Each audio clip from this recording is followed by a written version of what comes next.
அனைவருக்கும் வணக்கம். விவசாய இடத்துல solar pump set system Tamil Nadu முழுக்க நாங்க அமைச்சு குடுக்குறோம். எங்களோட கம்பெனி பார்த்தீங்கன்னா, கேடெக் சோலார். இந்த கம்பெனி பார்த்தீங்கன்னா, திருநெல்வேலி மையமா கொண்டு தமிழ்நாடு முழுக்க நாங்க இதுவரைக்கும் 1000 வாட்டர் பம்ப் ப்ராஜெக்ட்டுக்கு மேல நாங்க பண்ணி குடுத்துருக்கோம். இன்னைக்கான எங்களோட இன்ஸ்டாலேஷன் பார்த்தீங்க அப்படின்னா, தேனி மாவட்டத்தில உத்தமபாளையம் அருகாமையில இருக்கக்கூடிய கோகிலாபுரம் அப்படின்ற கிராமத்துக்கு அருகாமையில ஒரு சோலார் வாட்டர் பம்ப் ப்ராஜெக்ட் பண்ணி குடுத்துருக்கோம். இந்த லேண்டில பார்த்தீங்கன்னா, போர்வெல் ஆழம் பார்த்தீங்கன்னா, ஒரு 320 அடி இருக்கு.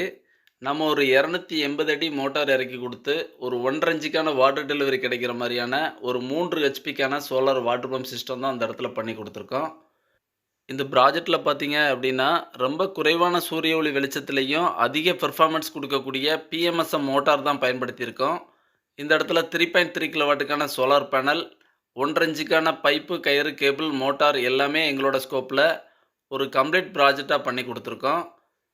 விவசாய சோலார் வாட்டர் பம்ப் ப்ராஜெக்ட்ல எங்களோட சோலார் மோட்டாருக்கு 3 வருஷம் ரீப்ளேஸ்மெண்ட் வாரண்டியோட தமிழ்நாடு முழுக்க நாங்க ப்ராஜெக்ட் பண்ணி குடுக்குறோம். உங்களோட விவசாய இடங்கள்லயும் போர்வெல்ல சோலார் வாட்டர் பம்ப் சிஸ்டம் அமைக்கணும்னா, தமிழ்நாடு முழுக்க நீங்க எங்கள தொடர்பு கொள்ளலாம். இந்த இடத்துல இந்த இன்ஸ்டாலேஷன் குறித்த தகவலாக கஸ்டமர் தரப்புல சொல்லக்கூடியதான கருத்துக்களையும் கவனிக்கலாம் வாங்க. என் பேர் சின்ன போவீங்க.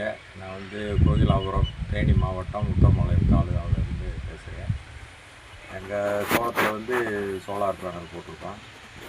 வந்து சோலார் பேனல் போட்டிருக்கோம். நம்ம செல்வம் அவர் மூலியமாக தான் நாங்கள் இதை ஆச்சு. நம்ம கேடெக் சோலார் இதிலேருந்து போட்டு கொடுத்துருக்காங்க. 3 ஹெச்பி சர்வீஸுக்கு போட்டிருக்கோம். நல்ல யூஸ்ஃபுல்லாக இருக்குது. தண்ணி நல்லபடியாக கிடைக்கிது. நம்ம ரூபா செலவு கழிச்சதுக்கு உபயோகமாக இருக்குது. பேனல் வேலைகள்லாம் சீக்கிரமாக நல்லபடியாக முடிச்சு கொடுத்தாங்க. இது நம்ம மின்சாரத்தை கரண்ட்டை எதிர்பார்த்துக்கிட்டு ஷட்டவுனு கரண்ட்டு கம்மியான கரண்ட் வருது. இப்போ எல்லாம் அடிக்குறுக்கா மின்சாரம் தடைபடுது. அந்த இதெல்லாம் தவிர்க்கணும்னா நம்ம சோலார் பேனல் போட்டோம்னா நல்ல உபயோகமாக இருக்கும். நம்ம விவசாயத்துக்கு நல்லபடியாக இருக்கும். எல்லோரும் இதை பயன்படுத்தி விவசாயிகள் பயன்பெறுமாறு கேட்டுக்கொள்கிறேன்.